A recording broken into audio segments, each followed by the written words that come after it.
The best way to understand this government and Starmer's leadership, in my view, is that it's the last stand of the kind of current status quo establishment by a socialist. It turns out that what they actually want is something like Sweden. This idea that the British public are somehow living in a fantasy land and they can't appreciate the generous benefits that the state is bringing them is simply ludicrous, not to mention offensive. There's been a fantasy, quite frankly, which has infected people on the centre-right as well, which is the idea that you can move to a world of zero emissions and still continue to live the way we do.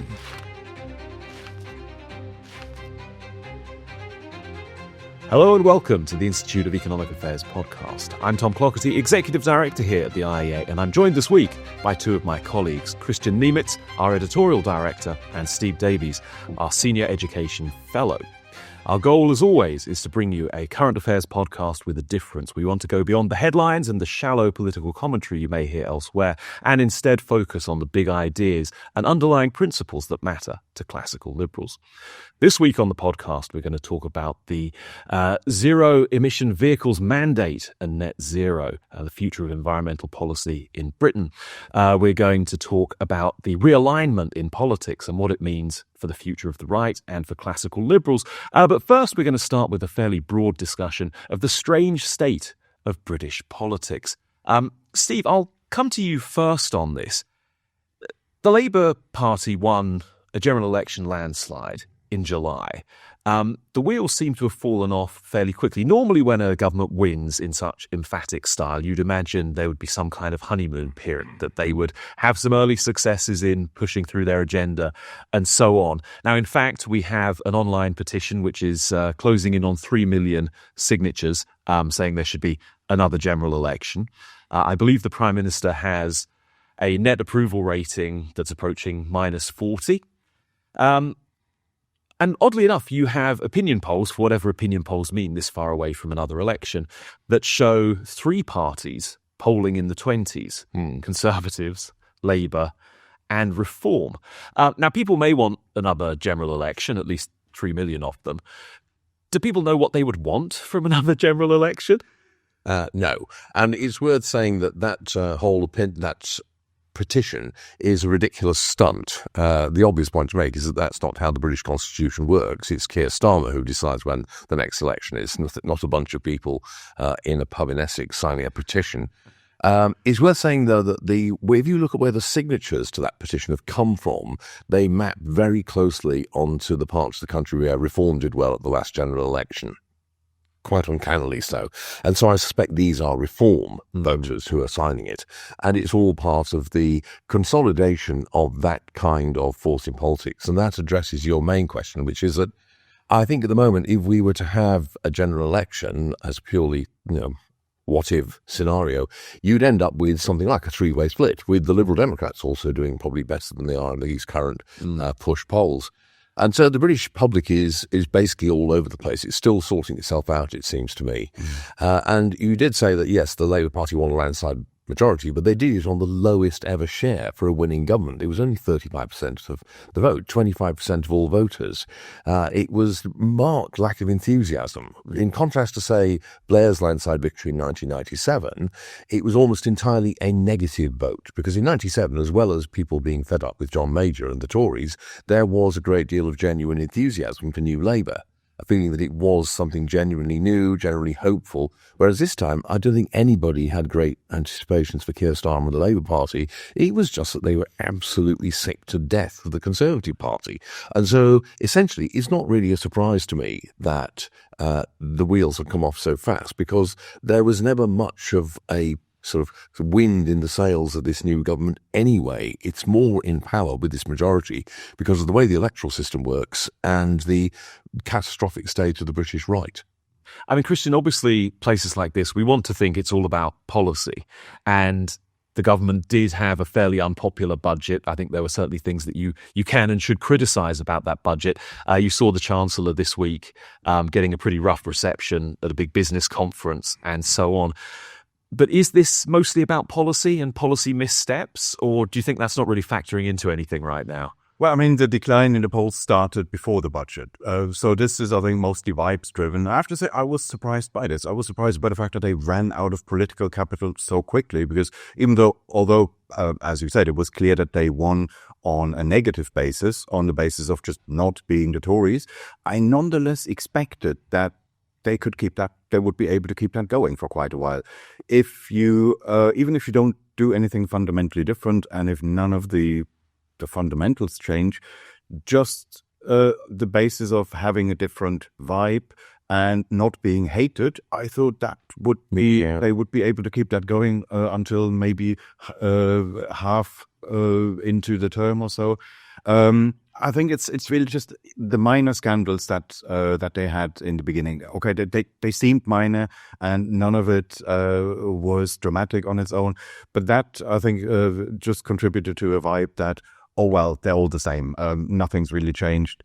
And if you then have some unpopular policies on top of that and no real improvement, I guess that can become a toxic cocktail. But nonetheless, I was surprised that they depleted their political capital so quickly. And I don't think it's a good thing. So even from the perspective of someone who's critical of the government, it does mean, first of all, the things that they wanted to do in the beginning and maybe still want to do, boost economic growth, get in a bit of a YIMBY agenda. For that, you need some political capital. You need the ability to rile some people, to have some opposition. There must you must be in a position where you're able to withstand that, where you're able to say, yes, some people hate what we're doing, but we also have a support base. We have a mandate for this, and we will keep going, even if it isn't immediately popular.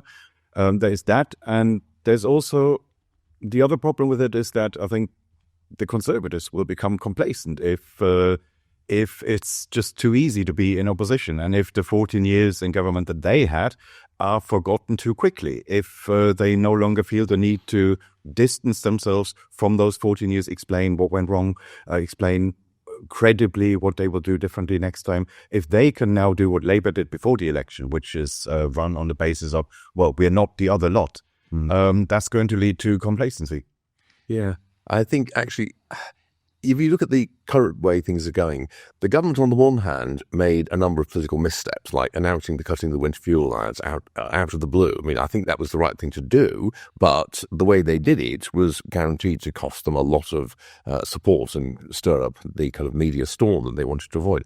But I don't think that's the real problem. I think the real problem is what Kristian alluded to, which is that there's a lack of a feeling. And this is a government with a clear, thought-out, massive agenda of radical change. They weren't able to start their time in office on the back of that landslide win by making some kind of big bang. Now, if you think about, say, Blair and Thatcher, when Thatcher came in, the very first thing they did, literally before midnight of that day, was to completely scrap exchange controls, which is a really radical step. It sent a massive signal out to voters in the wider world that this was a major departure in policy. When Blair and Brown won the election in 1997, the very first thing they did was to announce that they were going to make the Bank of England completely independent. Again, a very bold statement, and it sends out the kind of message, well, this is a government with a clear, big plan and an idea of what they want to do. Now, I think the crucial, more structural problem that the Starmer government faces, which relates to the comments Kristian made about the Tory party, is the best way to understand this government and Starmer's leadership, in my view, is that it's the last stand of the kind of current status quo establishment that grew out of the Major and Blair Brown governments. And I think if you look at what the Labour Party, that is, was saying before the election, the kind of basic drift of it was, well, there's nothing wrong with the kind of settlement we've inherited from the Labour governments of the 90s, 2000s. It's just that the people in charge of it are useless and incompetent. But if you had nice, competent people in charge, it'll work well.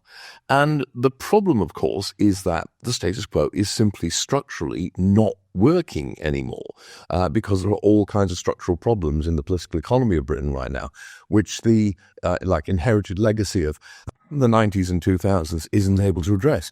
And I think that's the vibe that Kristian is talking about, that you've got just a new management, but they're not actually going to address the really big problems. Although they do have some good ideas, which is why this is a shame, because I think their ideas about trying to remove bottlenecks to growth and improve the planning system, these are actually very good ideas. And on the Nixon goes to China basis, it's probably only the Labour Party that can do this.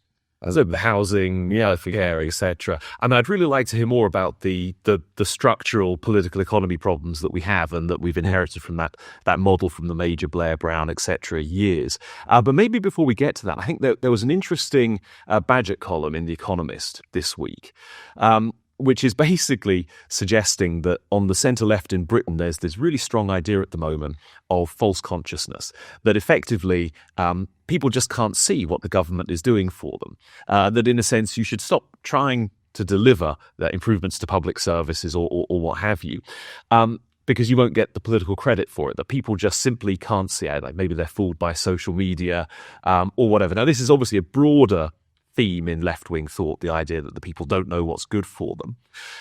But I think they're making or the Badgett author is making a specific point here. And actually what he says is, funnily enough for you, Kristian, real delivery has never been tried, because basically the last 15 years, governments have just been absolutely useless. And the argument there is actually if you had a government that was competent and did reform public services and did remove barriers to growth and so on, there's no false consciousness problem here. People would actually see this is good and they would appreciate it. And he also cites research from Public First, which is a consultancy just around the corner from us here. And we did a project with them when I was at the Centre for Policy Studies looking at welfare and public attitudes towards welfare. And what you find, there's this idea, well, people don't understand welfare. Actually, no, people understand it really well. Actually, public views map more closely onto reality about public services and about crime and so on than do elite Westminster bubble views for the most part. So maybe we should have a little bit more faith in the public, and if we pursue good policies and they lead to good outcomes, it will deliver electoral rewards. Do you buy that? I do, absolutely. I mean, I think this idea that the British public are somehow living in a fantasy land and they can't appreciate the generous benefits that the state is bringing them is simply ludicrous, not to mention offensive. I mean, talk about a way to put voters off your pitch if you take this view. I think, yes, voters can see what they want. They want very pragmatic things, actually. They just want to have a railway system, for example, where you don't have every other train cancelled on a regular basis. They want a welfare system which is dysfunctional, a criminal justice system where the courts are not having to release dangerous criminals into the public because the prisons are full up and the whole police service is not able to actually investigate crimes. It's become a standing joke that if you have a bike stolen here in London, the only reason why you tell the police about it is because you need a number for the insurance claim. They're certainly not going to investigate it. And that kind of perception of a public realm and a wider economic system, which is in a state of not crisis, but just like chronic, slow decay, is what is really exasperating the public. And I think if they saw improvements, which they could see visibly in their everyday life, yes, it would yield a big electoral return for whichever government could do that. Yeah, well, you could imagine circumstances where things are objectively improving, but a government has just such a bad reputation, such bad vibes that it doesn't help them. So there were a lot of comparisons during the election campaign with that 1997 campaign because of, in numerical terms, a somewhat comparable Labour landslide. But it was quite remarkable that in 97, the Tories at the time were still emphasizing the economic record because objectively, on a lot of measures, the British economy was doing fine at the time, and especially compared to any realistic peer group, any realistic counterfactual, it was possible at the time to say, well, higher growth rate than this economy, that economy, a higher growth in job creation, employment figures, a lot of things were going well. At the time, it was possible to say, well, people like the economic outcomes, they're just fed up with this government. It's just that right now, okay, we're so far away from that position.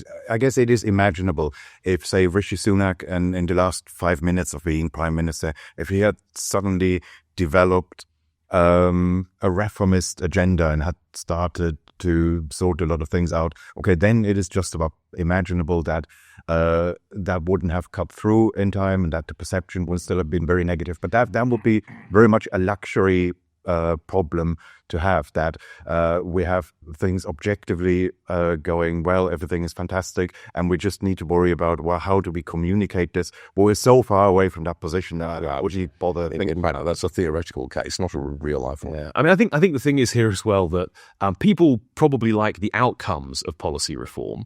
They are either indifferent to or sometimes hostile to the actual reforms themselves, which is why I suppose most effective governments, whether they're effective from our perspective for good or for ill, they tend to come from opposition. And I think that's because they tend to have had time, A, to really work out their agenda, and B, to sort of communicate it and lay the groundwork for it. But that also, I think, implies, and perhaps I'm wrong here, but it implies a government that doesn't get off to a fast start and doesn't come in with a clear understanding of what it's trying to do. It's going to take time for the positive outcomes of any kind of policy reform to start to manifest. So if you're not quick out of the starting block, you're really in quite a lot of trouble long term. And I suppose maybe this leads into your other point about structural political economy problems that just make policy reform extremely difficult to deliver. I mean, give us a sense of what you think the big ones are. Well, the obvious big one, which nothing new for listeners to this podcast, is the problem with construction. The fact that basically you cannot build anything, never mind houses, anything in this country. And I think this is now beginning to be appreciated across the ideological spectrum. So you have Labour MPs with long Twitter threads about how they had to spend, I think it was £100 million on a back protective tunnel on a part of HS2. And I think the sheer lunacy of the system is now, pretty much everyone sees by it. But the problem is, what do you do about it? So that is a big political challenge. So that's one. The other big one, there are two other big ones, I think. One of them is the ageing population and its effects. And the problem with that is that public spending on the elderly, which is the largest share of public spending, is going to have to go up, no matter what government's in power or what it does. There's going to have to be more money spent on health care for the elderly, long-term social care for the elderly, pension liabilities that have to be met, and a whole range of other things, including a lot of sickness benefit because of the extraordinarily high rates of ill health amongst the 55 to 65 age group. Now, that means that you're in a very bad position because you've got this constant upward pressure on the largest single item in the budget at the same time that taxes are at a record high level. And this means that the fiscal situation facing any chancellor is going to be extremely challenging, to put it mildly. You've got to do some really radical thinking. And the third thing, which is in a way what connects the two of them, is the sort of thing that Kemi Badenoch mentioned in her campaign immediately after she became leader of the Tory party. And it's being addressed, I think, by, again, people from across the spectrum. And that is that the British state and large British public institutions in general have come to be dominated by a totally process-driven idea of what they're doing. It's the kind of bureaucratic mindset in ultimo, if you will, raised to the highest level, which is that output does not matter. Product is not what the thing is about. What it's about is process. And so if you try to actually do anything as a politician, a minister, you're constantly being told, oh, you can't do that because you haven't followed the process.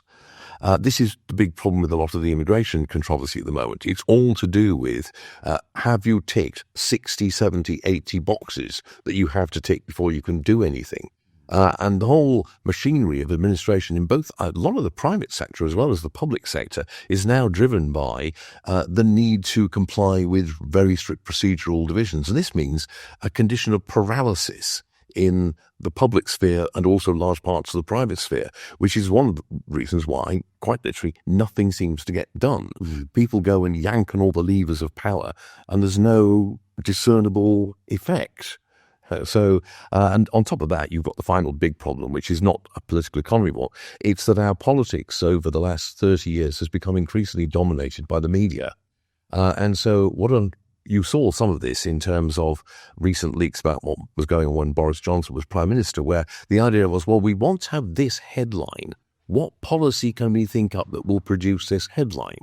In other words, everything in politics is about media impact and media narrative rather than actual concrete governance. Now, I think in some ways the current government is, less prone to that than the previous Conservative government was, but it's still something that dominates what Dominic Cummings calls, the SW1 mindset, describes it. Well, he talks about the simulation, doesn't he? Yeah, basically politics is taking place almost like in a video game, away from anything that actually affects the real world. It's a game played for the media and the bubble.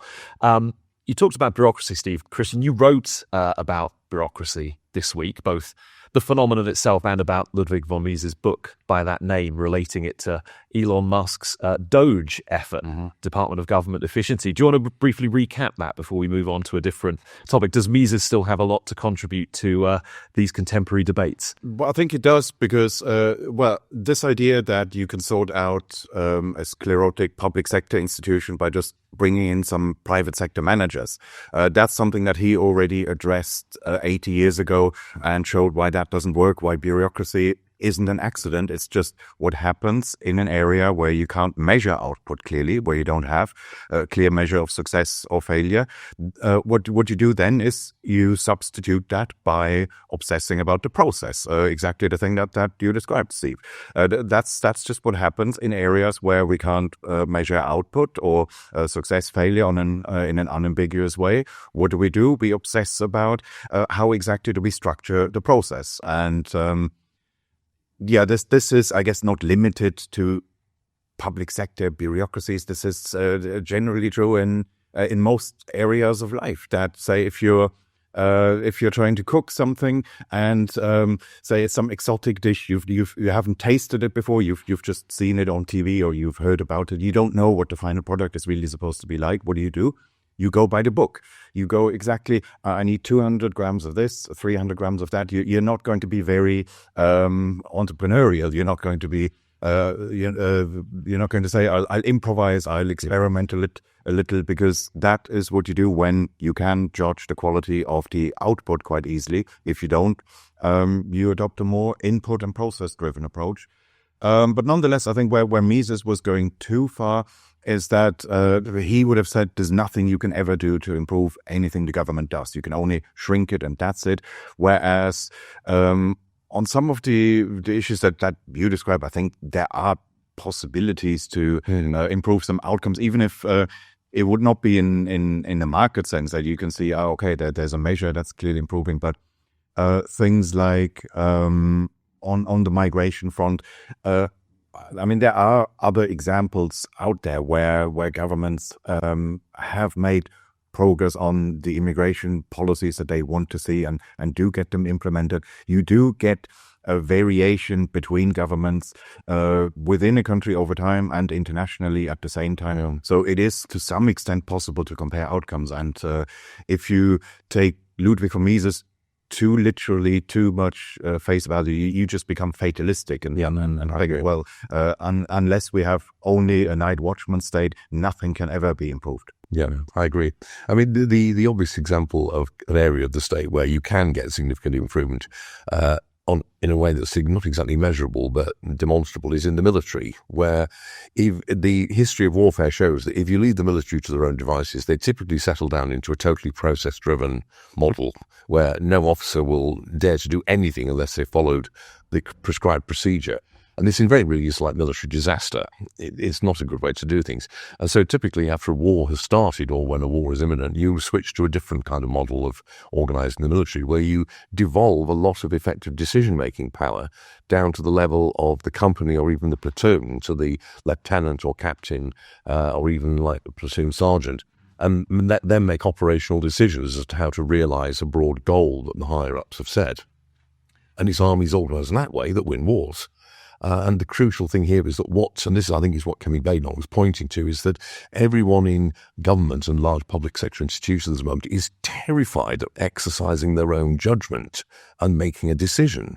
And so the way to avoid doing that, of course, is to say, well, nothing wrong with me. I mean, it's not my fault that this disaster happened. I followed the procedure correctly. And that's one way in which you can actually improve the functioning of large, complex, but formally structured organizations, is through devolving much more decision-making power, but you have to be prepared to accept that sometimes those people down at the bottom are going to screw up, which is why the other side of that is having a means for firing them. Right. So, well, let's take a brief a subtle sidestep, I suppose, into this idea of political realignment. I mean, Steve, I should probably let you introduce this topic. This has been a major theme in your thinking over the last few years. So far, you keep being proved right. So, I mean, could you briefly recap your realignment thesis, and are current events, recent events, strengthening your conviction of the way things are going, or do you see alternatives emerging? No, this very much strengthened it. I think that the thesis I've been arguing for about 14 years, originally as prophecy, latterly as analysis, is that at any given time there's always one big question which structures politics and divides the politics into two broad camps. But what that question is, the aligning issue, as it's called, it changes from time to time.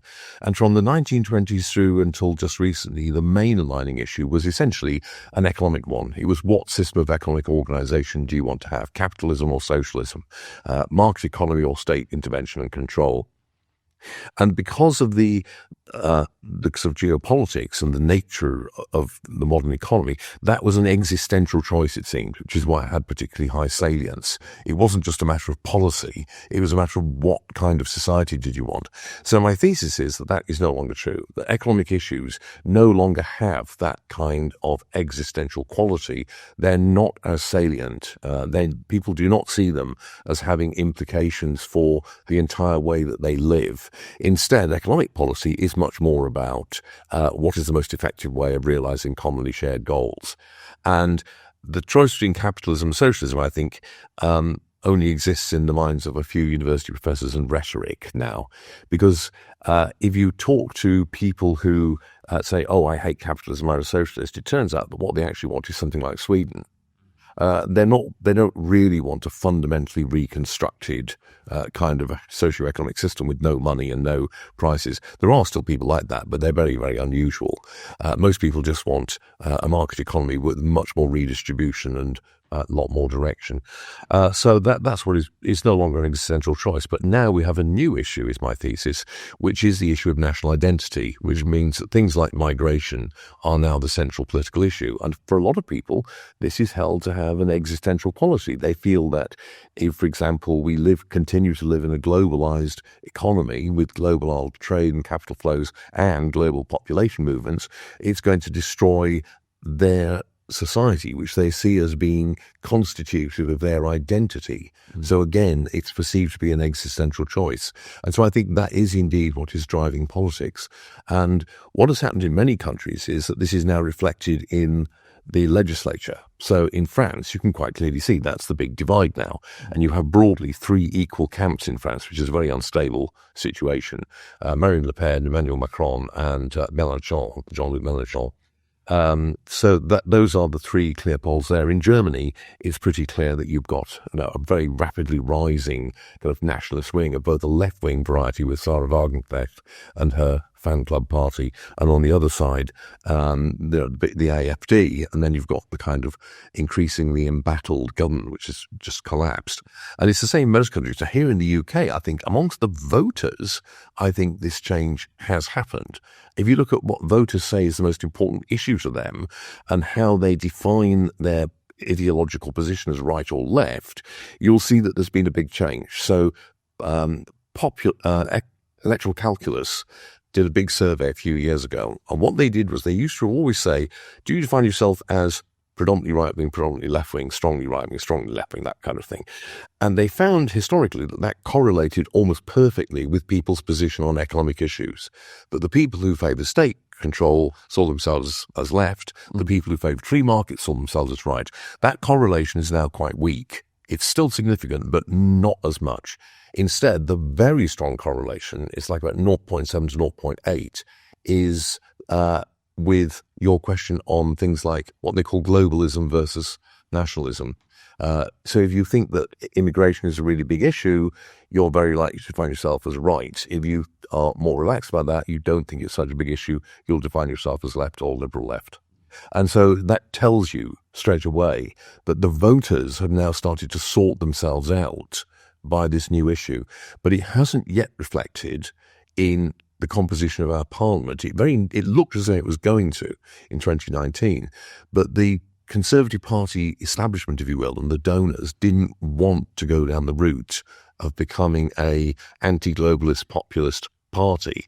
And so the result is that we have a very large political constituency for that, hence the three-way split or four-way split in the polls that we started off talking about. But this is, because of our electoral system, it's not yet been realised in Parliament, but I think it probably will be at the next election. Interesting. I mean, Kristian, do you buy the thesis? How fully sold on political realignment as a phenomenon that's happening rather than something you welcome are you?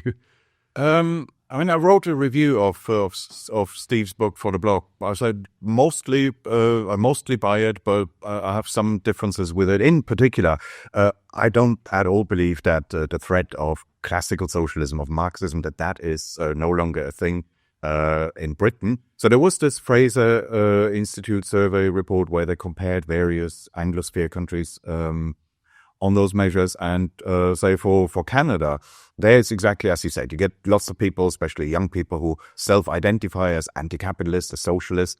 But then if you ask them, okay, what do you mean by that? Does this mean that the state should take over the entire economy, run everything?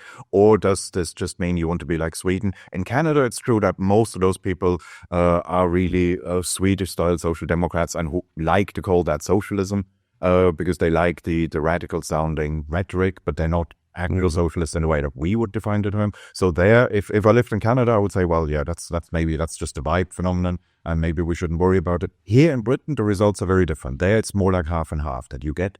The confused left-wing social democrats who like the hammer and sickle iconography, but don't actually mean that. But the other ones, there are also quite a lot of people who actually mean what it says on the tin. And you can see that if you just go to a bookstore, what's on display in the politics section, that there are quite a lot of not Harry Potter style bestsellers, but bestsellers within their subgenre that do quite explicitly say we need to overthrow capitalism and we need to revive Marxism. That is still a thing. I'd say on that section of the left, and okay, they've lost control of the Labour Party, but they are still overrepresented on social media, parts of the conventional media.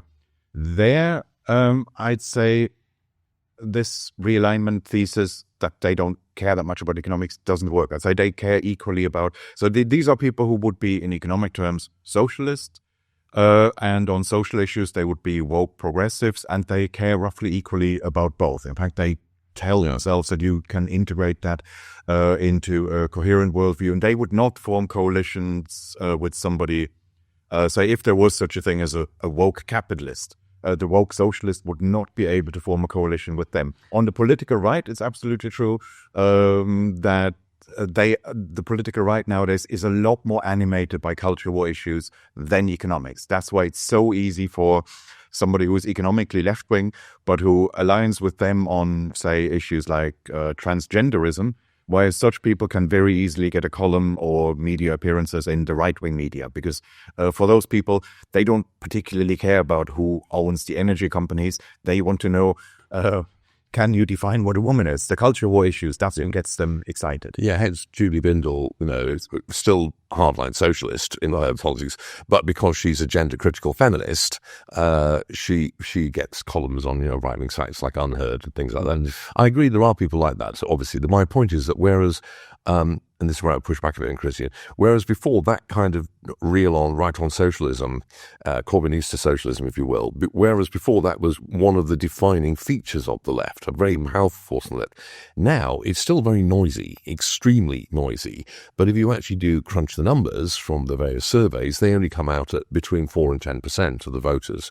So they're a minority on the what you might call the left. The main thing there is they act as a spoiler group, because they basically make the formation of an effective coalition on that side of politics pretty difficult for the reasons Kristian says.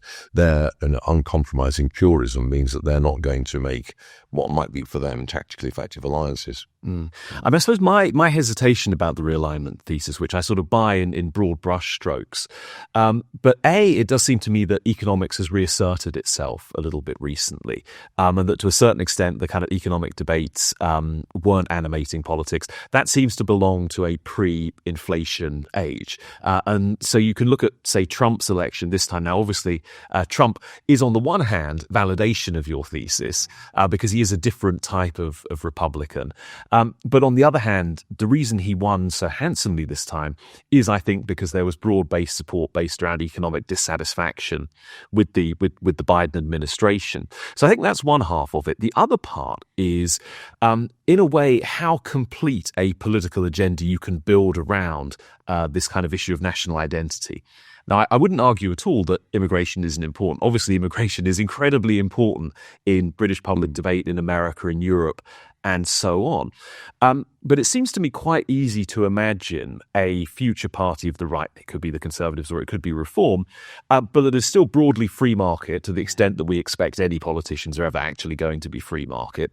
And they combine that with being, yes, restrictionist on immigration, tough on crime, law and order, and so on. But is that really so different from the kind of political right that we've become accustomed to over decades? Well, I've got two responses to that. The first is that obviously voters are concerned about the pocketbook issues, as they call them. My argument is that in what has changed is that those concerns are no longer understood through the prism of an existential or systemic choice between different ways of organizing the economy. It's much more about competence, basically. And as you say, one of the reasons why the Democrats lost so badly in the States was because they got the blame for the inflation, which, as Tim Congdon recently argued, is actually rather unfair because it was Donald Trump who was responsible for that inflation. But because of the inflation lag effect of the 18 months gap between the growth in the money supply and inflation, it actually happened under Joe Biden, although he was the one to blame. But, life's not fair.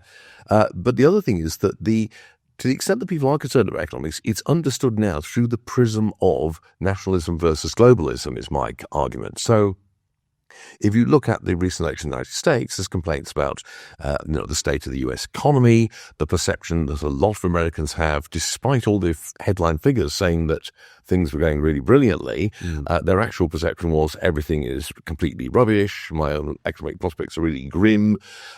But this is always explicitly linked to things like we've shipped all our jobs abroad to China. We've engaged in economic globalism. We need to impose tariffs and go back to an America first economic policy with the kind of policy that the United States had up until World War II, basically, from the 1860s through to World War II.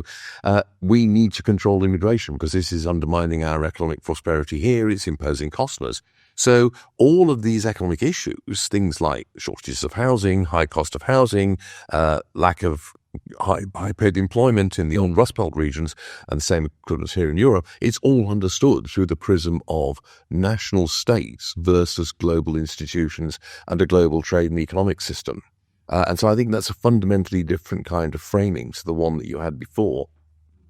Yes, I think it's also fair to say that the realignment hypothesis is compatible with voters caring about economic outcomes. It doesn't mean that you can have an economy that's shrinking at 3, 4, 5% and nobody will care about it. What it means is people are less bothered about how exactly you achieve that. It's not that you would define your political identity in terms of economic policies. Yeah. And it was quite clear, yes, it did show up in the US surveys that there was a lot of dissatisfaction, driven probably primarily by the high inflation figures. But I guess it would be hard to make the case that this is somehow specific to Bidenomics as opposed to Trumponomics. And if anything, if Trump brings in his tariffs, that is going to mean higher consumer prices. At least it has to, if it is supposed to have any effect, because even though he says a tariff is a tax on a foreign country, well, even if that was somehow true, it obviously isn't, but if you could somehow magically make that happen, that you have foreign producers just absorbing these cost increases and accepting lower profits, well, in that case, it's not going to have a positive effect on domestic producers, right? Then it's not going to change any market outcomes. So on its own terms, it doesn't work at all. He may have, Trump may have capitalized on dissatisfaction with the economic outcomes of the Biden era, but still clearly nonetheless one as a culture warrior. And in that sense, on the political right, they are completely by the realignment thesis, that they are much more animated by cultural war issues. And there's a response on the left as well. So what you've seen in the aftermath of the election in the US is Democrats saying, well, what we need to do is to junk all the woke stuff, shift to the right on culture, but also double down on the historic Democratic agenda of redistributive interventionism. And in Denmark, the Social Democrats have gone completely down that road. Very hardline anti-immigration policy, but actually gone quite clearly to the economic left in terms of their domestic policy. And the woman I mentioned, Sarah Wagenknecht in Germany, the BDS leader, her whole policy is to combine actually quite left economics with a hostility to Western support for Ukraine, and also, very strong anti-immigration rhetoric. So we can see this kind of response happening everywhere. You mentioned the idea of, okay, can't you have a party which is, if you like, a power light one, a party which combines free markets, quite radical free market policies, with strong nationalism in terms of immigration restrictionism, maybe cultural conservatism on issues like the death penalty and so on. Yes, of course you can. That's the kind of politics that's been around for a long time. The question is, what is seen as being its defining feature, first of all? And secondly, though, the practical problem in country after country is that the constituency for that precise combination is no longer big enough to be the core of an electoral coalition that can win a majority or form be the dominant part of a multi-party coalition or win a majority under first past the post. According to all the polls in the UK and the surveys, that power-like combination, capitalism in one country, if you will, to adapt a well-known slogan, it basically has a support of between 15 and 20% of voters. In order to get to the position of winning a majority, it's also got to appeal to a large block of voters who are very anti-immigration, very nationalistic, conventionally patriotic, but also quite significantly left of centre on economics. And that's the big problem the Conservative Party now faces, because if they simply stick to that combination, free markets plus nationalism, their vote is going to stay roughly where it was in the last election. They either have to ditch the free markets or row back on the free markets to appeal to a lot of voters who, Reform currently has in its pockets, who combine quite left-wing economics with nationalism, or they have to dump that and try and get voters back from, say, the Liberal Democrats by appealing to a more, free market but not so strongly nationalist position. They can't go on the way they do. I mean, I suppose the odd thing with Reform at the moment is that most of their MPs, or everyone associated with Reform politically at least, maybe not the voters, they're probably Thatcherite on economics. At least that's the way they would see it. But I suppose your contention is that if they actually achieved power, it would. My view is that this is an interesting contrast between the UK and the rest of Europe, actually. If you look at the rest of Europe, parties of the kind normally described as populist normally appear in that combination of nationalism plus free markets. This is what you had in Austria, it's what you had in France, it's what you had in Germany with the AfD. It's the normal combination. But the process is that they evolve typically in the direction of becoming more and more statist and dirigiste in their economics. That's what Marine Le Pen did in France, is what has happened with the Freedom Party in Austria. It's happening at the moment at quite a rapid rate of knots with the Vox Party in Spain. And there's a simple reason for this. That's where the votes are. Right. And, Marine Le Pen, the results speak for herself. She's taken a party that was a fringe party under her dad with this combination of free markets and nationalism. She's moved sharply away from free markets, and she's managed to make it, the biggest single party in France, 35% of the vote at the recent legislative elections. So the thing in Britain is that you have the leaders, people like Richard Tyson, Nigel Farage, who, what did you say? They're Thatcherites. They want to go back to the golden age of the 80s as they see it. But what they will find is that in order to succeed electorally, they need to, abandon their principles or severely qualify them. Now, they may be, sincere enough that they're not prepared to do that. But in that case, I would predict somebody will come along eventually who will do it. It's difficult because Nigel Farage has this kind of unique position in our politics as the kind of media person who has an ability to capture attention in a way that nobody else in that part of politics can. And so in a way, he's the obstacle to that kind of development in the UK, unless he decides that he's going to sell his principles. Yeah. Well, I think if you're right, fear you maybe, but we'll see. It does leave classical liberals, free market individualists, perhaps in a little bit of a pickle. But the best thing we can do, I suppose, is to keep fighting for the principles and educating people to understand the benefits of free markets and the kind of policies we believe in. Let's shift to a final topic just briefly. Net zero.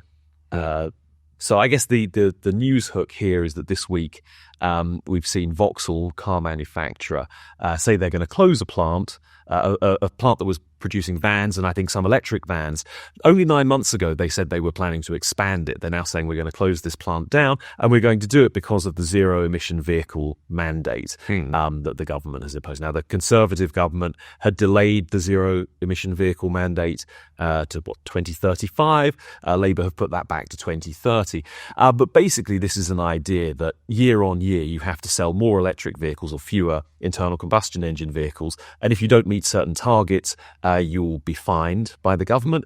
And then obviously come 2030, everything you're selling, every new vehicle is meant to be fully electric, effectively, or zero emission.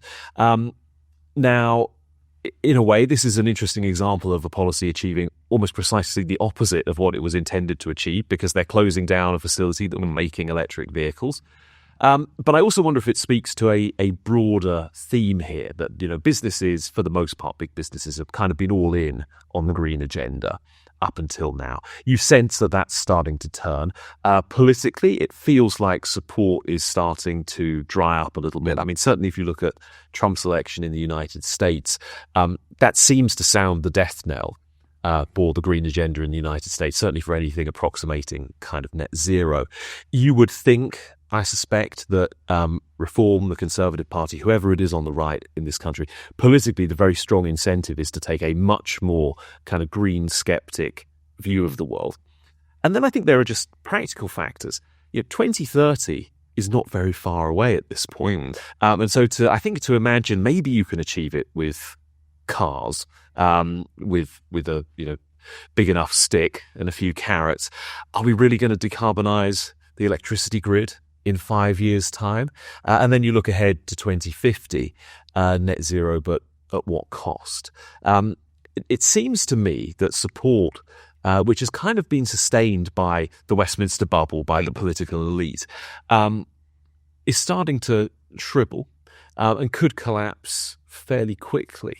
I mean, do you think that would broadly be a welcome development? Would it be something that you would be concerned about? Steve, why don't we start with you? Well, I think the question of whether it's welcome or something to be worried about is not the right question to ask, quite frankly, because my view is that this was inevitable. And the reason why it was inevitable is that on what you might call the technocratic green left, as opposed to the more deep green left, there's been a fantasy, quite frankly, which has infected people on the centre-right as well, which is the idea that you can move to a world of zero emissions and still continue to live the way we do. It's just that instead of driving petrol-driven vehicles or diesel-driven vehicles, we'll all have an electric car. And it'll be exactly the same, except it'll be nice and green. And when you start to crunch the numbers, when you start to look at the actual realities of this, you realise this is just impossible. Not too costly, but actually physically impossible. You cannot, for example, replace long-haul air flight with anything that's non-carbon emitting. It just can't be done. If you're going to have a zero emissions scheme in that area, that means basically stopping all long-haul international air travel and most short-haul. Similarly, with vehicles, you can maybe switch to cars, but the cost is astronomical because of the major infrastructure costs. You've got to provide all these charging points all over the country. But when it comes to moving goods around, which is hence the vans and trucks and lorries and things of that sort, you just can't do this on a green basis. It is actually physically impossible, given our current level of technology, to do it. And so I think this is what is actually happening. A lot of people who have answered surveys say, oh, yes, I like the idea of net zero. This sounds nice. But they've not been told, but this means, for example, that you will have to use public transport all the time. You will have to move to a society in which private automotive transport becomes very rare, seldom used. You'll have to use public transport most of the time. Their answer is, what? No chance.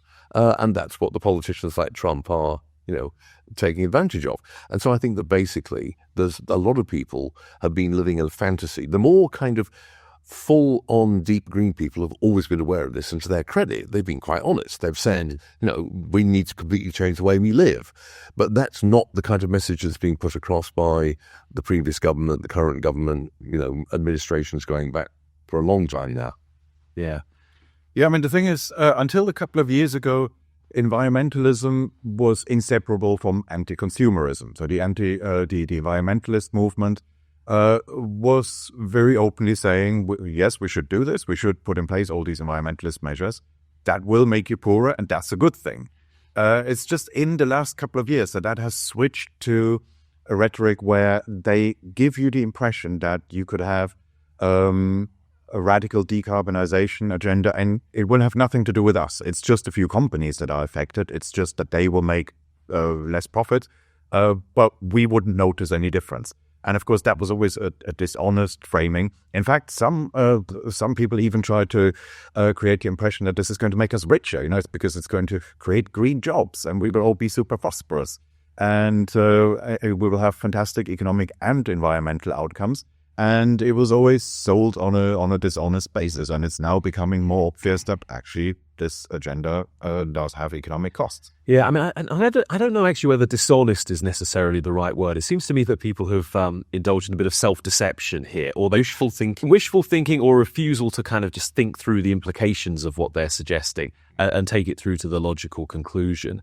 But I mean, I think it's important to say, I don't have a problem with the ambition of decarbonisation. That may very well be a good ambition to have. What I find curious is that if you ask, pretty much any economist, I think, what would be the most efficient way to decarbonise? They'd say, well, use a carbon tax. Manipulate the price system, but be technology neutral. Don't have these sort of 5-year plans or these 5-year carbon budgets. Don't set these sort of mandatory checkpoints along the way where suddenly all vehicles will be electric. And, what happens if you say we're going to have all electric vehicles from this date? Well, no one bothers innovating other than for those electric vehicles. You're really, you're steering the market in such an overbearing sort of way. And there's been a lot of thinking about how could you make a carbon tax work? What would be the best way to do it? The idea of the sort of carbon dividend system where you have a sort of completely comprehensive carbon tax, and then you pay the revenue back to people on a kind of flat rate basis. This seems fairly compelling. No government anywhere in the world has, as far as I'm aware, got close to this kind of economist's dream of a decarbonisation policy. The question is why? And it seems to me actually that maybe people don't really, they probably do believe in the long-term goal, but what they're actually thinking about is, I want to be the guy who opens a wind farm here or a solar plant there, or is responsible for this bells and whistles electric vehicle policy that leads to lots of battery production in a left behind part of the country or something. Is that what's going on? Or why, if you assume that the goal is the correct one, why is everyone going about it in such a cack-handed fashion? Well, first of all, we do have the cap and trade system that we have. I'd say that is a reasonably good approximation of a carbon tax. Yeah. So the permit price, the price that you pay for an emission permit, that acts very much like a carbon tax. That's fundamentally the same thing. And in that way, the government does control the overall carbon output. The thing is just they can't stop that. They should just say we have this mechanism in place now, and that's it. We will now lean back. We will gradually reduce the number of carbon permits that we issue, and that's it. We do pretty much nothing else. Okay, not literally nothing else, because there are also things like, well, if we look at the housing stock and the energy efficiency of that, it is generally the case that new build homes are much more energy efficient than the old ones. So, you also want to replace the housing stock and make it more efficient in that way. And all the talk about walkable neighborhoods isn't worth much if you don't have the permission to build things within walkable distance. So yes, it has to affect some other policy areas as well. But I'd say that should mostly take the form of permitting things rather than prohibiting things. Otherwise, where you take a restrictive approach, it should really just be limited to the carbon trade system that we already have. Leave it and let it do its work. It is already doing its work. It's the reason why emissions are falling and have been falling for a while. We've had the EU cap and trade system. We've just replaced it after Brexit with a domestic equivalent, which does fundamentally the same thing. Just let it do its work. Yeah, I agree. And maybe expand it to encompass more of the economy, but nevertheless. Yeah. Yes, indeed. I mean, you could tweak it slightly. I think the initial problems with the cap and trade system, the EU-wide one, was that they got the initial price wrong. That's always the problem with that system. But if you make it flexible enough, it will adjust and reset to reflect that. So, yes, I mean, in a way, you are going to ask at the start, should we be concerned about this? In a way, you should, because if you accept, as I do, that there is a real problem with climate change and it's likely to impose very severe costs on global society, then you want to deal with it in the most effective way possible. And if what happens is that governments go down this route of net zero, which is not going to address the problems, is not going to work, it will actually discredit doing anything about that problem. And it will lend support to the kind of climate denialism, the people who say, well, if climate change is real, it means I have to do things I don't want to do, therefore it doesn't exist, which is, obviously not a logically correct argument, but alarmingly widespread. And so actually the pursuit of net zero by some target date could actually have the effect of radically undermining actually effective policies to address externalities, but this is really one of the world's biggest externality problems, in an effective way. And that should concern us all. Well, you could simultaneously be failing to achieve your objective, undermining a broader and perhaps beneficial agenda, and also impoverishing yourself in the process, so that when the unfortunate outcomes do come to pass, you're much less able to deal with. And I would add, you ask, why are we doing all this stuff? Well, I mean, quite apart from the incentives for the politicians that Kristian mentioned, there's also the fact that the kind of policies we have got create lots and lots of rent-seeking opportunities. So, you get massive subsidies to plonk a wind farm on your land and make out like a bandit, in fact, from doing that kind of thing. So there's just lots and lots of rent-seeking opportunities, which translates into lots and lots of political donations, of course. So unfortunately, the political system has incentives that work, as usual, against an actual effective policy response in this area. There you go. It's all public choice theory at the end. Yeah. Well, Always comes back to that. Kristian, Steve, thank you very much. And everybody listening or watching at home, thank you for joining us. Follow us on YouTube, sign up and subscribe to this channel, and also sign up to receive our Substack at insider.iea.org.uk. Until next time, thanks for watching.